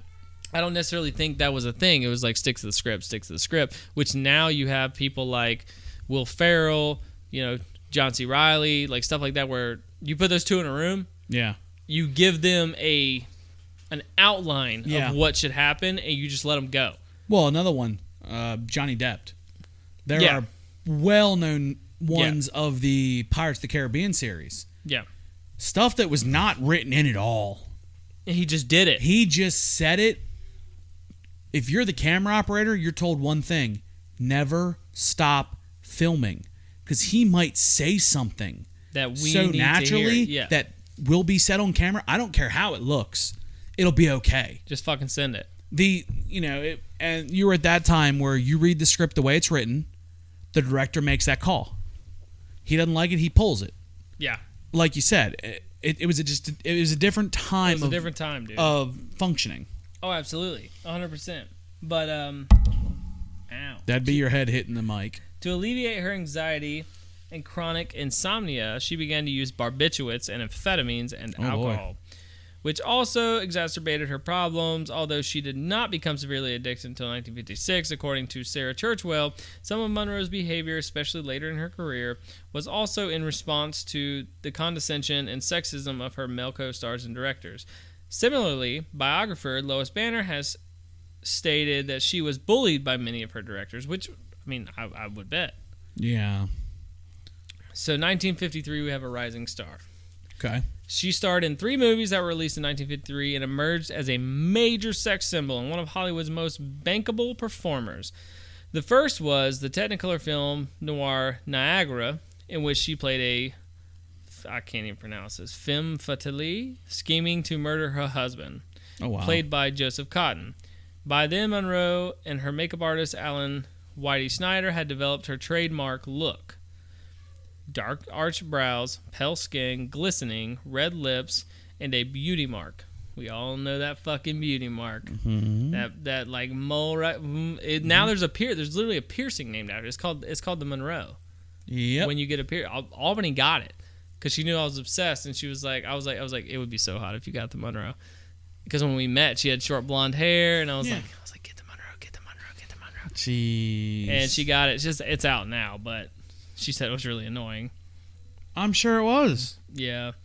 So, according to Sarah Churchwell, Niagara was one of the most overtly sexual films of Monroe's career. In some scenes, Monroe's body was covered only by a sheet or a towel, considered shocking by contemporary Like I say, at that audiences. time, which will blow fucking windows out of a building at that point. Niagara's most... I feel like I'm saying that wrong, but fuck it. Most famous scene is a 30-second long shot behind Monroe where she is seen walking with her hips swaying, which was used heavily in the film's marketing. I bet. So, there's that. When the movie was released in January of 1953, women's clubs protested it as immoral, but it proved popular with audiences, while Variety deemed it cliched and morbid. The New York Times commented that the falls and Miss Monroe are something to see. Although Monroe may not be the perfect actress at this point, she can be seductive, even when she walks. She could, good thing. Monroe continued to attract attention by wearing revealing outfits, and most famously at the Photoplay Awards in January of 1953, where she won Fastest Rising Star Award. She wore a skin-tight gold lame dress, which prompted veteran star Joan Crawford to publicly call her behavior unbecoming an actress and a lady. While the movie made Monroe a sex symbol and established her look, her second film of 1953, the satirical musical comedy Gentlemen Prefer Blondes, love that movie, cemented her screen persona as a dumb blonde. Based on Anita Loos' novel and in its Broadway version, the film focuses on two gold-digging showgirls played by Monroe and Jane Russell. Monroe's role was originally intended for Betty Grable, who had been 20th Century Fox's most popular blonde bombshell in the 40s. Monroe was fast eclipsing her as a star who could appeal to both male and female audiences. As part of the film's publicity campaign, she and Russell pressed their hand and footprints in wet concrete outside Grauman's Chinese Theater in June. Gentlemen Prefer Blondes in wet concrete outside Grauman's... Sorry, I apologize. That's the same sentence. I read it twice. Yeah, Gentlemen Prefer Blondes was released shortly after and became one of the biggest box office successes of that year. Crowther of the New York Times and William Brogdon of Variety both commented favorably on Monroe, especially noting her performance of Diamonds Are a Girl's Best Friend. According to the latter, she demonstrated the ability to sex a song as well as point up the eye values of a scene by her presence. So again, we're sitting on sex sells. Yes. But she was an idol at that point. Yes. So, conflicts with 20th Century Fox and her marriage to Joe DiMaggio. Hey, DiMaggio. Come here. Neil came back prepared. So, Monroe had become one of 20th Century Fox's biggest stars, but her contract had not changed since 1950, meaning that she was paid far less than other stars of her stature and could not choose her projects. Her attempts to appeal in films that would not focus on her as a pinup had been thwarted by the studio head executive Daryl Zanuck, who had a strong personal dislike of her and did not think she would earn the studio as much revenue in other types of roles. Under pressure from the studio's owner, Spiros Skouras, Zanuck had also decided that Fox should focus exclusively on entertainment to maximize profits and canceled the production of any serious films. In January of 1954, he suspended Monroe when she refused to begin shooting yet another musical comedy called The Girl in Pink Tights. This was front-page news, and Monroe immediately took action to counter negative publicity. On January 14th, she and Joe DiMaggio were married at the San Francisco City Hall. They then traveled to Japan, combining a honeymoon with his business trip.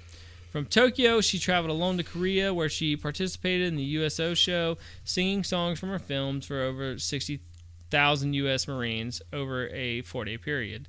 She likes the troops. I have so many chances if she wasn't dead. Yes, if she wasn't worm food, you'd have chances. After returning to the U.S., she was awarded Photoplay's Most Popular Female Star Prize. Monroe settled with Fox in March with the promise of a new contract and a bonus of $100,000. Which at that time was massive. Probably ridiculous, yeah. I would say probably $1 million. And a starring role in the film adaptation of the Broadway success, The 7-Year Itch. In April of 1954, Otto Preminger's Western River of No Return, the last film that Monroe had filmed prior to the suspension, was released. She called it a Z-grade cowboy movie in which cowboy movie. In which the acting finished second to the scenery and the cinemascope process, but it was popular with audiences. The first film she made after her suspension was the musical There's No Business Like Show Business, which she strongly disliked, but the studio required her to do for dropping the girl in pink tights. It was unsuccessful upon its release, and in late 1954, with Monroe's performance considered vulgar by many critics. In September of 1954, Monroe began filming Billy Wilder's The 7-Year Itch, so she got the movie. She got that movie. Starring opposite Tom Ewell as a woman who becomes the object of her married neighbor's sexual fantasies. Although the film was shot in Hollywood, the studio decided to generate advanced publicity by staging the filming of a scene in which Monroe is standing on a subway grate with the air blowing up the skirt of her white dress on Lexington Avenue in Manhattan. Which is probably the most famous picture of her. Yes. The shoot lasted for several hours and attracted nearly 2,000 spectators. So, God, why couldn't I be one? The subway grate scene became one of Monroe's most famous, and the 7-Year Itch became one of the biggest commercial successes of the year after its release in June of 1955. And to this day, I guarantee you can go into any art shop, any kind of culture shop, and find that picture. I have that picture. Like, literally... You and about 1 billion other people. You're not lying. But the publicity... Damn it, you messed me up now. Publicity stunt. There it is. That publicity stunt placed Monroe on international front pages, but it also marked the end of her marriage to DiMaggio. Yes. Because he was infuriated by it, which I probably would be too. At that time, it was frowned upon. I mean, I would probably be upset too. Like, if your wife just went out in front of 2,000 fucking people, we're going to say not majority being men, for a subway grate to blow air up so your skirt came up. Well, it was a very different time. A wife stayed home. A wife did not do that kind of stuff. But, I mean, even now. Yeah. Like, I would be upset. Like, wow, move off the grate. 2 feet to the left, 2 feet to the right. Pick one. How much money is she making? I don't know. Probably a decent chunk. I'm not going to argue too much. The union had been troubled from the start by his jealousy and controlling attitude. He was also physically abusive. After returning from New York City to Hollywood in October of 1954, Monroe filed for divorce after only 9 months of actual marriage. Oh, wow. After filming... I never knew her and Joe's marriage was that short. Yeah. After filming The 7-Year Itch wrapped up in November of 1954, Monroe left Hollywood for the East Coast, where she and photographer Milton Green founded their own production company, Marilyn Monroe Productions, MMP, an action that was later called instrumental in the collapse of the studio system. Monroe stated that she was tired of the same old sex roles and asserted that she was no longer under contract to Fox and it had not fulfilled its duties, such as paying her the promised bonus, so she never got the $100K. This began a year-long legal battle between her and Fox in 1955. The press largely ridiculed Monroe, and she was parodied in the Broadway play Will Success Spoil Rock Hunter, in which her lookalike, Jane Mansfield, played a dumb actress who starts her own production company. After founding MMP, Monroe moved to Manhattan and spent 1955 studying acting. She took classes with Constance Collier and attended workshops on method acting and at the Actors Studio, run by Lee Strasberg. So, something you can say about Marilyn, all through this article and everything, is just she was consistently training herself. She was trying to get better. She was consistently training, because, like, dude, like, she has millions. She had no reason to continually to push herself. All she had to do was slap her name up. Yep. And people were going to come watch. Correct. But she was like, no, I want to get good at this. It wasn't about the money after a certain point. It was about being the best of the best. But it also filled her because, like, her past Mm-hmm. and, her relationship struggles, like, movies and stuff always took her out of that. Mm-hmm. So she wanted to become the best at it. So almost like what I think that she could just live it. Yep. That's all method acting is. She wanted to live a different life. Well, that's what we were saying earlier. The music, like Neil said, the music, movies, stuff like that, Yeah. takes you out and allows you to be whoever you want to be at that time. Yeah. And that was her escape from the life that she probably didn't really care for. Yeah. That's why she acted out. At that time, we're going to use the term acted out. She did these kind of taboo things because she wasn't being herself. Because the version of herself she probably didn't care for. Yeah.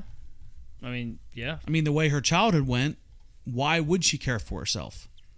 Because everything she was told was she wasn't right. Something wasn't right that she did. So she grew close to Strasberg and his wife Paula, receiving private lessons at their home due to her shyness, and soon became a family member. She replaced her old acting coach, Natasha Lightis, with Paula. The Strasbergs remained an important influence for the rest of her career. Monroe also started undergoing psychoanalysis, as Strasberg believed that an actor must confront their emotional traumas and use them in their performances, which she had enough of it. She's got a whole book to write.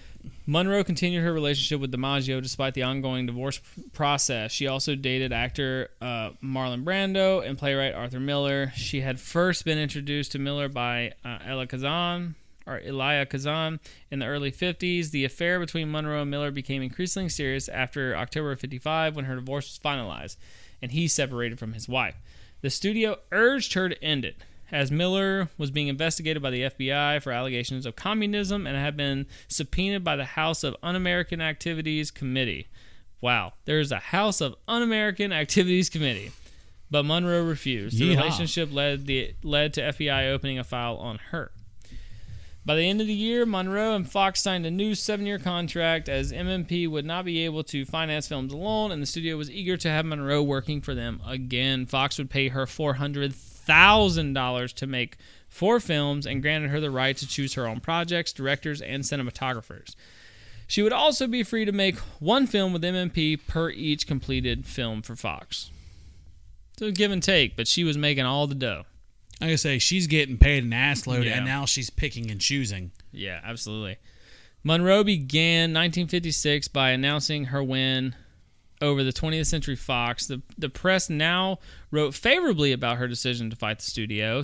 Time called her a shrewd businesswoman, and Look predicted that the win would be an example of the individual against the herd for years to come. In contrast, Monroe's relationship with Miller prompted some negative comments, such as Walter Winchell's statement that America's best-known blonde moving picture star is now the darling of the left-wing intelligentsia. Basically, she's a commie. That's what it sounds like. Yeah, she's a lady commie. A lady commie. In March, Monroe began filming for the drama Bus Stop, her first film under the new contract. She played Sherry, a saloon singer whose dreams of stardom are complicated by a naive cowboy who falls in love with her. For the role, she learned an Ozark accent, chose costumes and makeup that lacked the glamour of her earlier films, and provided deliberately mediocre singing and dancing. Broadway director Joshua Logan agreed to direct, despite initially doubting her acting abilities and knowing of her reputation for being difficult.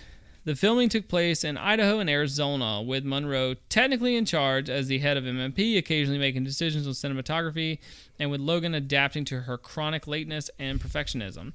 The experience changed Logan's opinion of Monroe, and he later compared her to Charlie Chaplin and her ability to blend comedy with tragedy. See, I heard And Charlie I Chaplin's fucking a pain in the love, ass, too. love Charlie Chaplin. So on June 29th, Monroe, the commie queen, and Miller were married at the Westchester County Court in White Plains, New York. 2 days later, they had a Jewish ceremony at the home of Kay Brown, Miller's literary agent in Wacabuck, New York. With the marriage, Monroe converted to Judaism, which led Egypt to ban all of her films. Outstanding. Due to Monroe's status as a sex symbol and Miller's image as an intellectual, the media saw the union as a mismatch, as evidenced by Variety's headline, "Egghead Weds Hourglass." That was a headline. Egghead weds hourglass. That egghead done well for himself. He did. He ugly as fuck too. He got a big ass nose. I mean, I'm not saying that because he's Jewish. He actually has like real shit. He's got a big ass nose. My dude, he's Jewish. Okay, that's not all Jews though. You sure? That's not all Jews, right? Oh Jesus! Pretty sure there's a rule in the book somewhere. Oh my God. Bus Stop was released in August of 1956 and became a critical commercial success. The Saturday Review of Literature wrote that Monroe's performance effectively dispels once and for all the notion that she is merely a glamour personality. And Crowther proclaimed, "Hold on to your chairs, everybody, and get set for a rattling surprise. Marilyn Monroe has finally proved herself an actress." She also received a Golden Globe for Best Actress nomination for her performance. So, where are we at on time? We're an hour and 25 in. All right, we're going to move ahead a little bit. Okay. We're going to go to her career decline and her personal difficulties. That sounds like a good spot. After the movie Some Like It Hot, Monroe took another hiatus until late 1959 when she starred in the musical comedy Let's Make Love. Girl, let's go. God dang. She chose George Cukor to Cukor. Yeah, it's like Cukor to direct, and Miller rewrote some of the script, which she considered weak. She accepted the part solely because she was behind on her contract with Fox. The film's production was delayed by her frequent absences from the set. During the shoot, Monroe had an extramarital affair. Who was that? That would be you. That not me. I got nothing. Neil. Just kidding. It was you. Wasn't me. It was 100% you. Don't lie. You're full of shit. The only person that talks to me this late at night's laying back there asleep. Yeah. So she accepted because she was bound on. The film's production was delayed by her frequent absences from the set. During the shoot, Monroe had an extramarital affair with her co-star Yves Montand, which was widely reported by the press and used in the film's publicity campaign. Publicity. There you go. Pubic Licity. Campaign. Let's Make Love was unsuccessful upon its release in September of 1960. Crowther described Monroe as appearing rather untidy and lacking the old Monroe dynamic. And Hedda Hopper called the film the most vulgar picture Monroe's ever done. Truman Capote lobbied for Monroe to play Holly Gallagher in a film in a film adaptation of Breakfast at Tiffany's, but the role went to Audrey Hepburn. As its producers feared that she would complicate the production. So at this point, this is where the decline is. We're in 1960. We're nosediving. She's kind of falling out again. And mind you, this whole time, she's still using the barbiturates and alcohol and like all these things to cope with her daily. It's getting worse. Yeah. The last film that Monroe completed was John Huston's The Misfits, which Miller had written to provide her with a dramatic role. She played a recently divorced woman who becomes friends with three aging cowboys played by Clark Gable, Eli Wallach, and Montgomery Clift. The filming in the Nevada desert between July and November of 1960 was again difficult. Monroe and Miller's marriage was effectively over, and he began a new relationship with the set photographer, Inge Morath. Monroe disliked that he had based her role partly on her life and thought it inferior to the male roles. She also struggled with Miller's habit of rewriting scenes the night before filming. Her health was also failing. She was in pain from gallstones, and her drug addiction was so severe that her makeup usually had to be applied while she was still asleep under the influence of barbiturates. That's so she would go to the chair and pass out. Yeah. And they would continue to just keep digging. In August, filming was halted for her to spend a week in a hospital detox. Despite her problems, Huston stated that when Monroe was acting, she was not pretending to an emotion. It was the real thing. She would go deep down within herself and find it and bring it up to consciousness. So filming and being a part of a movie was so much to her that it took it away from her life, that she was just there. Like that was her dragging everything. Yeah, method acting. She was just there. That was her in that time period. So, Monroe and Miller separated after filming Wrapped, and she obtained a Mexican divorce in January of 1961. Actually, don't know what that is. Let's see. In mid-20th century, some Americans traveled to Mexico to obtain a Mexican divorce. A divorce in Mexico was easier, quicker, and less expensive than a divorce in most U.S. states, which then only at-fault divorces requiring extensive proof and lengthy court review. So, it was cheaper. It was cheaper, and Yeah. they knocked it off at the head. Yeah. They didn't drag their feet. The Misfits was released the following month, failing at the box office. Its reviews were mixed, with Variety complaining of frequently choppy character development and Bosley Crowther calling Monroe completely blank and unfathomable, and stating that, unfortunately for the film's structure, everything turns upon her. It has received more favorable reviews in the 21st century. Jeff Andrew of the British Film Institute has called it a classic. Houston scholar Tony Tracy has described Monroe's performance the most mature interpretation of her career, and Jeffrey McNabb from The Independent has praised her for being extraordinary in portraying the character's power of empathy. Yeah, but that's easy to do when you sit back and you know all the information about Marilyn Monroe. You're not rating the film at that point. You're rating it based on who's in it. Yeah. If Joe Schmo's off the street acting, it flops in a minute. Yeah. Because Marilyn was involved, it's at a whole different level. Yeah.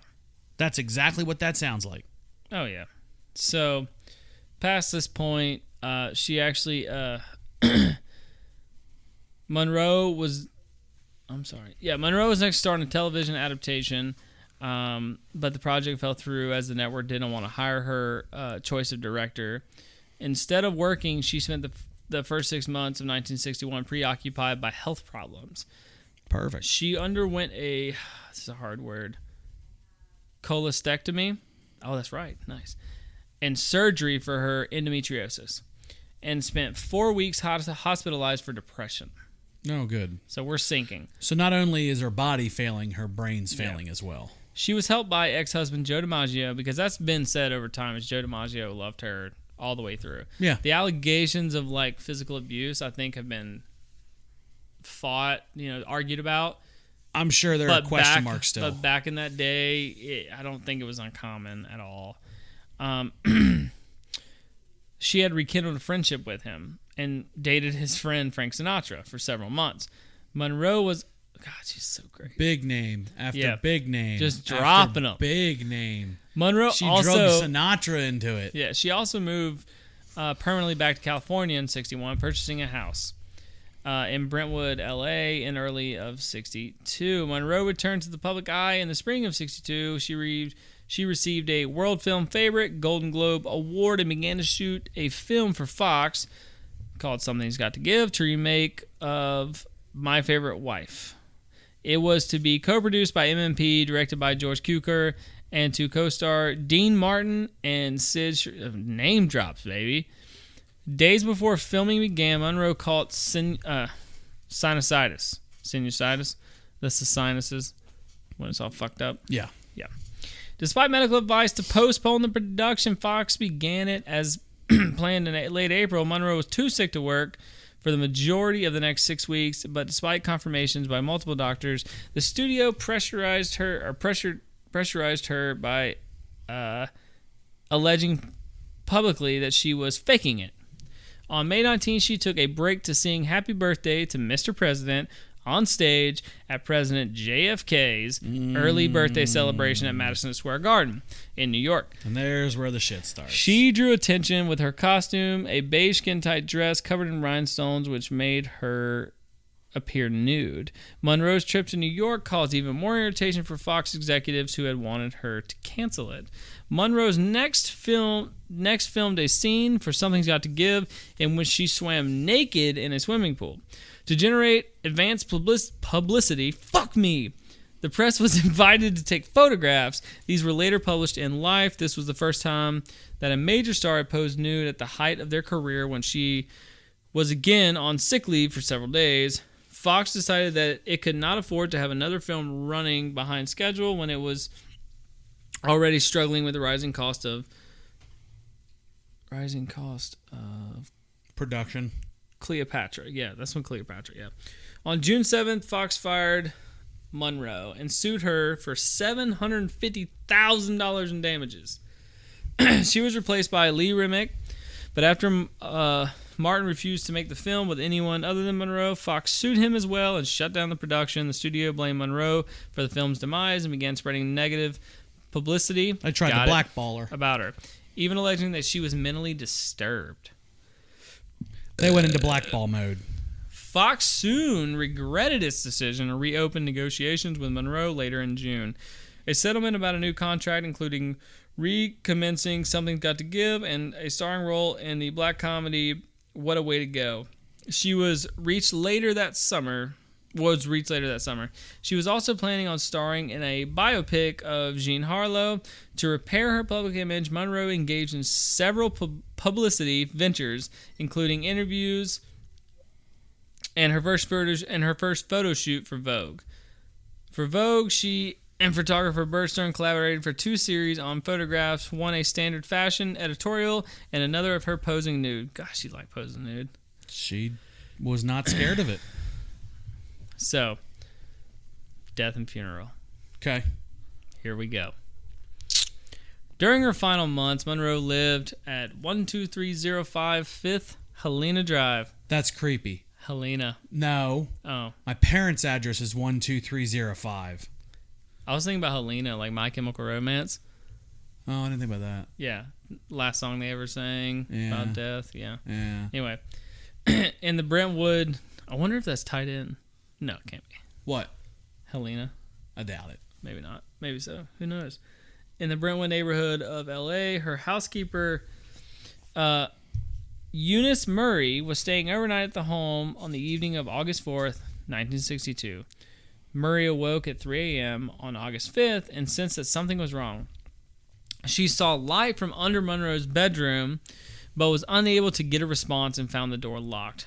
Murray then called Monroe's psychiatrist, Ralph Greenson, who arrived at the house shortly after and broke into the bedroom through a window to undoubtedly find Monroe dead in her bed.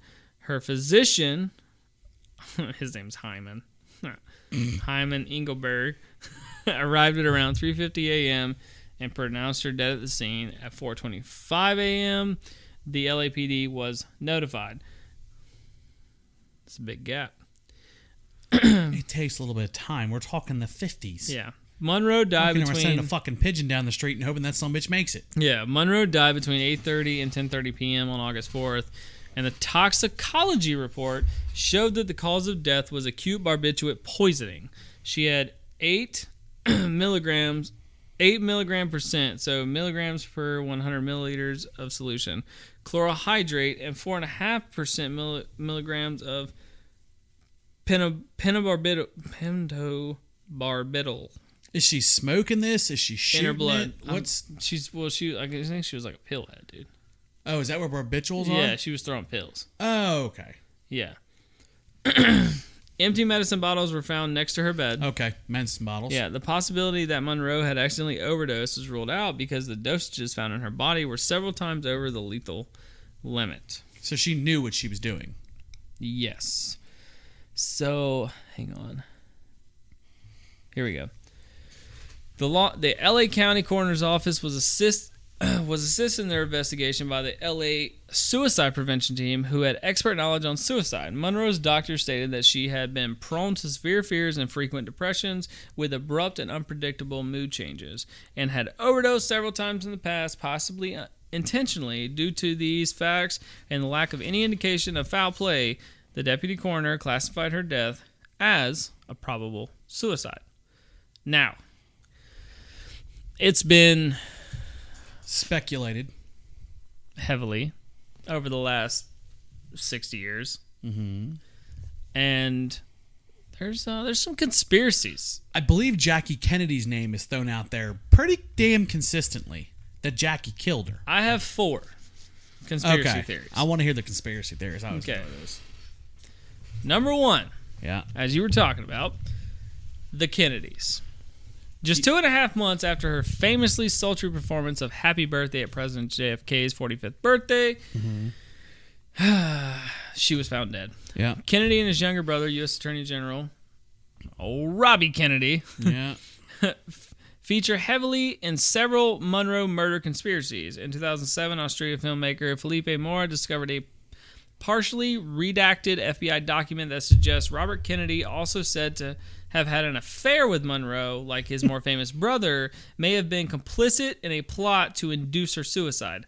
Also implicated is Kennedy's then brother-in-law and Rat Packer actor Peter Lawford as the conspiracy's lead. Monroe's psychiatrist Dr. Ralph Greenson, housekeeper Eunice Murray, and agent Pat Newcomb. The depressive Monroe, who had struggled with drug and alcohol abuse, had been known to seek attention by staging suicide attempts, and the document suggests she was given the means to do so, the barbiturate that she took, by the alleged conspirators, but was then just left to die. So instead of waking her back up, they just let her cook. Yeah, so as many theories have proffered before, the FBI file infers that the alleged plot was carried out to silence Monroe, who had threatened to reveal her affairs with the Kennedy brothers. Monroe was also thought to be a liability, allegedly keeping records of her conversations detailing highly confidential government information in a little red book. So, just like the Clintons, you cross the Kennedys, you gonna end up dead. Conspiracy number 2. Jackie killed her. The Mafia did it. The Mafia? Another sensational Bobby Kennedy theory materialized with the allegation of renowned wiretapper Bernard Spindle, who had bugged Monroe's house possibly on the orders of crooked union leader Jimmy Hoffa or Chicago Mafia boss Sam Good luck pronouncing that. I guarantee it's Italian. Giancana. Yeah, Giancana. Despite reported sightings of him in L.A. and entering her house, Kennedy stated he was in San Francisco on the night of Monroe's death, but Spindle claims to have heard Kennedy and Monroe fighting that night with Lawford present. Followed by a loud bang, thought to be the moment of her death. The recordings reportedly seized and destroyed in 1966. Giancana wanted Monroe, who was thought to have had a relationship with his henchman Johnny Roselli, dead, according to biographer Darwin Porter, author of Marilyn at Rainbow's End, Sex, Lies, Murder, and the Great Cover-Up. As she was threatening to blow the lid off his operation, the Don is said to have had Monroe over a barrel. The Don is said to have had Monroe over a barrel after coercing the screen's Siren's first Hollywood contract in return for her seduction of powerful men, and the mobster wanted blackmail. So, same shit. Kind of ties back in with the Kennedys, but also at the same time, she had information because she sold sex, and you can put it, you can say it however you want. Men like sex. Sex like men. It's just what it is. It works. And she know how to use herself. Correct. And what's the easiest? Blackmail. Gotta have something on her to keep her quiet. Yeah, and I mean, it doesn't really mention when she got involved with the mafia, so this could have been early on in her career. It could have. You know, where she didn't really have anything, and it was just like, I need to, like, grasp at straws. Something. Yeah. Desperate times, desperate measures. So, this is one of my favorites. She knew about the aliens. Oh, really? We're bringing fucking aliens. Neil, she knew about the fucking aliens. Neil, please tell him to get off this topic. One of the nuttier theories every goddamn time is discussed in the new documentary. We drag fucking aliens into this. By conspiracy theorist Dr. Stephen Greer, who claims that Monroe was murdered by the CIA because she knew the truth about Roswell and planned to reveal all. In the film, Greer produces what he says is a classified CIA memo written just 2 days before Monroe's death. Oh, for the love of Christ. In the alleged memo that Greer believes refers to the stored Roswell UFO crash in New Mexico in 1947, JFK is said to have told Monroe he witnessed evidence of things from outer space at a secret airbase. JFK didn't know jack about Roswell, New Mexico. Fucking aliens, really? Fucking aliens are real. Next one. She's still alive. The Tupac theory. Oh, her and Tupac are in Iceland together. Fucking the Tupac theory. Fake death theories are a dime a dozen when it comes to the dead stars. The more iconic they are, the more the theories persist. Why would she disappear? One man claims Monroe's death was staged by her psychiatrist. committed her to a mental institution in New Brunswick, Canada, because of a breakdown she experienced due to the threats on her And they life. didn't want to trash the Marilyn Monroe name. John Alexander Baker, the Jesus. author of Marilyn Monroe, alive in 1984, believes Monroe stayed at the institution for 20 years without being recognized before being released. According to the book outline, Baker says he picked up a hitchhiker in Nova Scotia in 1984 who claimed to be Monroe. Now, a homeless, frightened, paranoid schizophrenic, she told him of her days as a former movie star, and Baker was taken by her resemblance to Monroe, as well as a similarity in her singing voice. Baker admits the woman's mental state would make her story hard to believe for the most, but says, I believe 99% that she really was who she claimed to be. Of those four, if you hadn't have brought aliens up, I'm putting that one at the bottom. Aliens. Because that sounds like somebody stretching to get a camera in front of their face. But typical TDAB fashion, we brought fucking aliens into it. Fucking aliens. That's you. That's not... it is me. My bad, dog. So no. It's 100%. The Kennedys killed her. Then some dude found her in Nova Scotia. Now I can go along with the fact she had a mental breakdown because she had a long documented history of problems.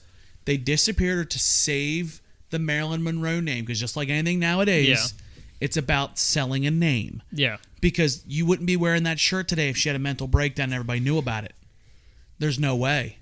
That name would have perished. That is a breakdown. Look at that. It's a split. Yeah, you're fucking comical. So... It would have trashed the name. So what theory? You believe JFK theory? I believe Jackie Kennedy killed her. Had her killed. Yeah.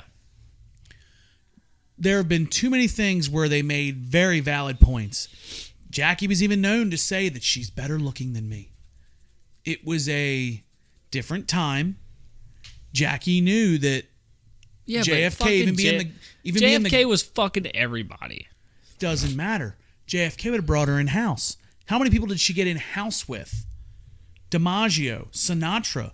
She was the talk of the town. That's true. And she knew how to work her way into a marriage. That's true. She could dig Jackie out. As soon as he's done being president, Jackie's gone. She's on the street. Marilyn's in with the former president. Yeah. And that's it. I'm sure Jackie took offense to that So- and bounced her. Okay. That's what got her killed. She found somebody that figured out, how do I get rid of her? They said, okay, well, she's got a pill addiction. Find a way to load her up one night instead of sending the medics in when she flatlines. Let her eat. Yeah. You ain't gonna wake her up. I think it was aliens. Oh, for fuck's sake. 100% it was aliens. After all this shit. Honestly, I think Really? I'm making my own conspiracy. This is Yeah. going to be a TDAB conspiracy theory Okay. that I'm going to create right now. She was abducted by the aliens because she was too good for this planet. All right. She was too beautiful. All right. She was This too is great. where I'm going with this. She was too great. She was too wonderful. They were like, you know what? We're going to take you You're off this full of planet. fucking shit, We're going to too. take you to Toto Photo Planet over here off in the God, I wish they'd second take galaxy. you to. And it's where all the Monroes go. And you know what? When I die, I'm going to Toto Photo, okay? Right over there. Yeah, write that down. I am. Toto photo. Toto Photo. At the end of the day, if we can't go off the conspiracies, I think she overdosed.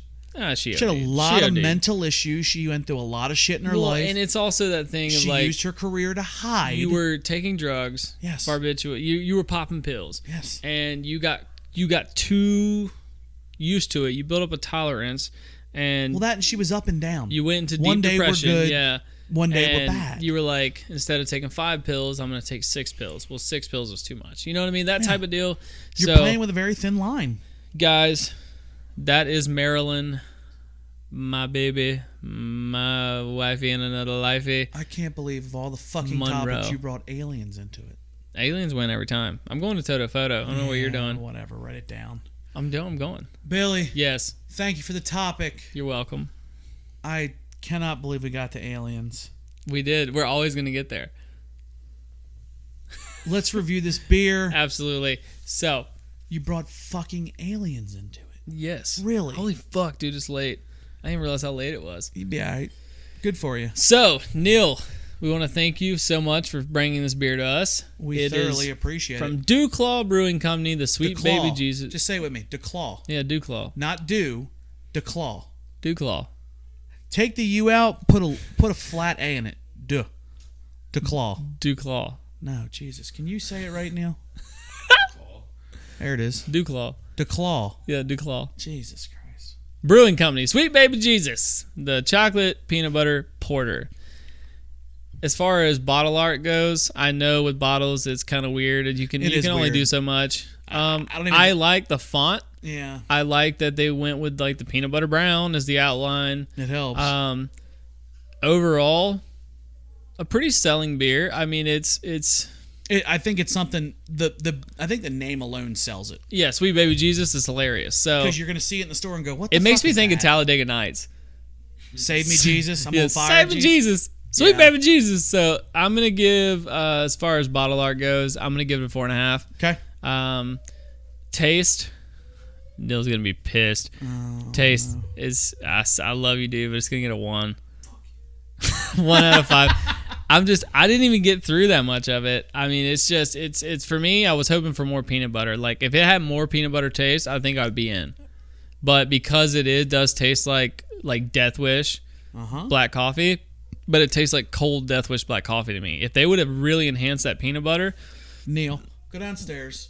Get the Jif out of the closet. no. Scoop that motherfucker a scoop of it. We'll mix Honestly, it in that'd there. probably be good for being You're a real. sick bastard. So actually, just for Neil, I'll give it a 2. So 4.5 on bottle 4.5 art and a 2. and a 2 on taste. What do you got for me, I'm Mr. with Alex? I'm with you on it. Bottles are tough to do.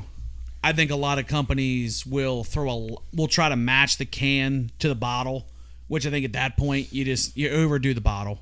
It's a bottle. Yeah. It's meant to have words on it, Yeah. not pictures. Yeah, it's way different. I'll give it a 4.5 as well. It's one of them things. I go into a beer store, especially when I'm looking for the podcast of stuff to buy. yeah. It's one of the things I see every time. Oh, it's always I can there. tell you, I can see it every goddamn time because I don't drink stouts. I just don't. I see it. It's one of the well-known names in stout beers. Yeah. So a 4.5, I think, is very true for it. When it comes to taste, and we talked about this before, we were, I hate to say, not looking forward to doing this, but neither one of us do stouts.